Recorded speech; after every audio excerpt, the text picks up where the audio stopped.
The First World War was fought between 1914 and 1918, and while many scholars studying the war and its effects afterwards look at the Treaty of Versailles and how things changed in Western Europe, particularly in relation to Germany, and how it would set them on the road to the Second World War, in Eastern Europe it's important to remember that it sparked a whole lot of conflict as soon as it ended in 1918. And one of these conflicts was the Polish-Soviet War of 1920. And in this video, I want to look at why this war kicked off. Before the start of the war in 1914, Poles didn't have a state of their own. Poland did not exist as it was. But Poles were spread between the nations of three different empires, that of the Austro-Hungarians, the Germans, and the Russians.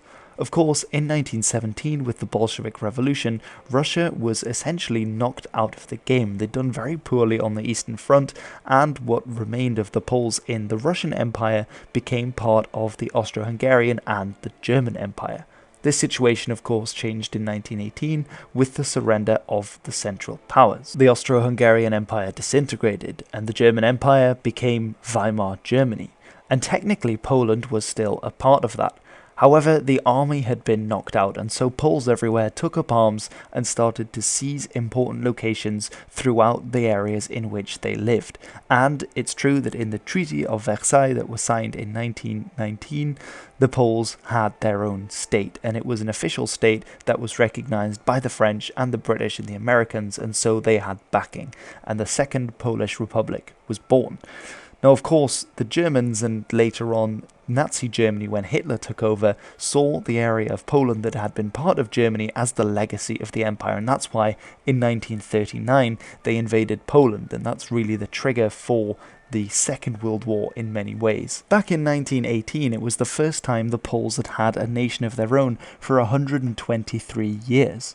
Now, during this time, the various powers of the Austro-Hungarians, the Germans, and the Russians had all tried to stamp out Polish culture and Polish language and get them to speak either Russian or German. Now, of course, this is a terrible thing, but if you've ever tried to learn Polish, you sometimes might wish they'd succeeded in some way. Now, I myself have been trying to learn Polish, and recently I've been using Busu to do this, and Busu are the sponsor of today's video. Now, there are over 100 million people in the Busu learning community, people who are helping you to learn, and also fellow learners. The great thing about Busu is that you can learn a whole host of different languages: English, Spanish, Italian, French, Portuguese, German, Japanese, Chinese, Russian, Polish, Turkish, and Arabian. You can all learn Arabic. You can all learn these languages on Busu, and the best thing about Busu is that you have both audio tests where you have to listen to the language being spoken and written ones as well, so that you actually get a bit of a mixture of different tests. Another test type is a true or false, and there are others where you have to match up words with their meanings in Polish or whichever language you choose to learn. There's also progress reports, which are really good for keeping your motivation up, because it can be really tricky to keep motivated when a language is as difficult as Polish is. Download Busu and activate your free 7-day trial, and you can unlock Busu Premium by following this link, which is also in the description. So why did the Poles and the Soviets come into conflict in 1920? Well, back in 1918, the Chief of State, or Naczelnik Państwa, Józef Piłsudski in Poland, decided that Poland had to become stronger to avoid being divided by outside powers. Particularly, he was thinking of the East, so Russian imperialism, and in the West, German imperialism, and how right he would prove to be. So, at the time, he wanted to create an intermarum of different Central and Eastern European states, like the Ukrainians, the Romanians, the Hungarians, and some of those in the Baltic as well, to better be able to work together to fight against those imperialisms from the East and the West.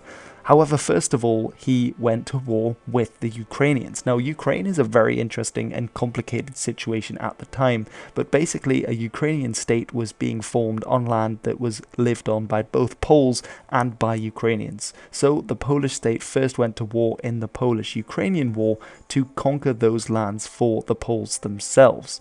Piłsudski was not afraid of using a little bit of force to get what he needed, and in this war the Poles ultimately proved successful and defeated the Ukrainians. And what do you think, Susie? Were the Poles right to go to war in Ukraine? It's certainly safe to say that the Polish-Soviet War started with a whimper rather than a bang.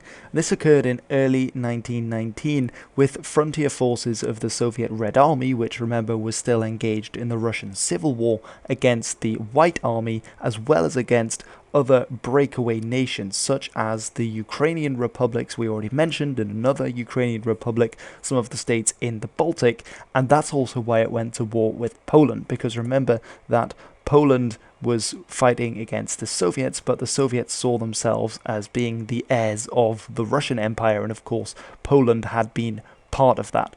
That was one dimension, so it was just the old imperialism but being rehashed with the Bolsheviks, the Soviets, wanting to retake what had been in the Russian Empire. There's that side of it, but there's also of course the fact that they were communists and they wanted to spread the revolution globally, and of course Poland was going to be one of the first targets for this, which is why when soldiers did arrive on the Polish front from further in Russia, they started to fight with Polish forces, because they wanted to spread the revolution into that country where there were also communist guerrilla forces fighting.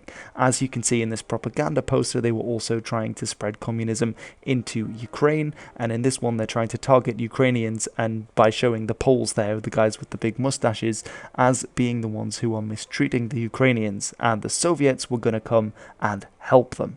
Now this is something I talked about in this video, which I made a really long time ago, but there were a lot of communists in Germany as well, and just after the First World War it was a real possibility that they might take over the entire country.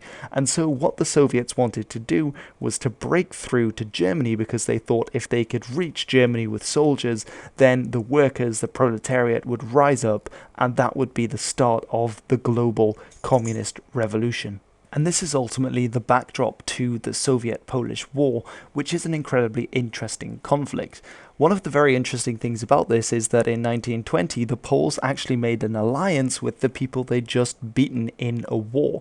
And in fact, before they made this alliance, Polish soldiers and Ukrainian soldiers and Soviet soldiers were all fighting each other in this conflict. To make it even more complicated, the Poles were trying to broker agreements with the Latvians and the Lithuanians, whilst not giving away cities like Vilnius, which had ethnic majorities of Poles, but which the Lithuanians wanted, all the while the Red Army was encroaching on them.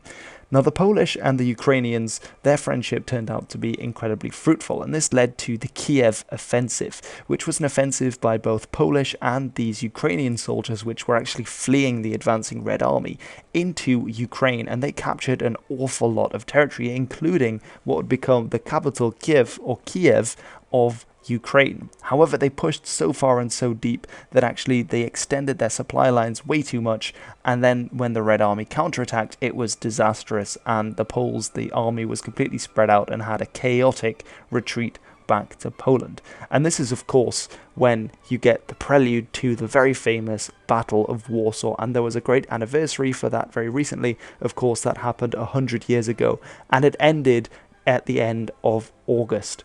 And of course this was a great turning point, because while the Poles had done very well to begin with in the Kiev offensive, they then rushed back across Ukraine and Poland to defend the capital, and they were just about able to stop the Red Army at Warsaw, and that preserved Poland as a state, at least for the next 20 years, until 1939, when the Soviets would do it all over again. But anyway, thank you very much for watching this video. I decided to make this one on why it started and a bit about the history of Poland just before the Polish-Soviet War, because I realized there's a lot of videos on it out there already, so I didn't want to add another one to that when I could talk about something a little bit different.